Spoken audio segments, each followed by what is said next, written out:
Pasukan Hamas dengan hangat menyalami anak-anak di jalur Gaza, Palestina di sepanjang jalan. Momen ini terlihat jelang pembebasan sandera Israel pada Sabtu 1 Februari. Dikutip dari Al Arabiya via Tribun News pada Senin 3 Februari 2025, penyerahan sandera Israel kepada Palang Merah digelar di Pelabuhan Laut Kota Gaza.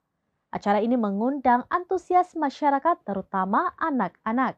Mereka begitu gembira ketika melihat iring-iringan mobil pasukan Hamas melintas.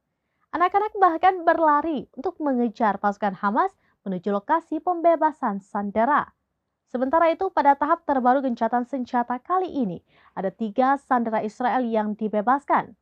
Mereka adalah Ofer Calderon dan Yarden Bebas, warga negara ganda Israel Perancis, serta Cat Siegel, warga negara Israel Amerika.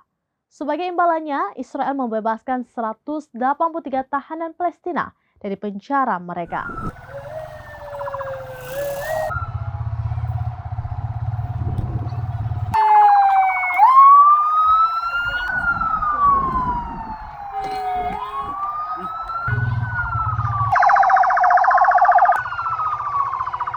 Demikian informasi terkini Syedara Alun. Saksikan terus beragam informasi lainnya. Coba like dan share seluruh akun serambinews.com.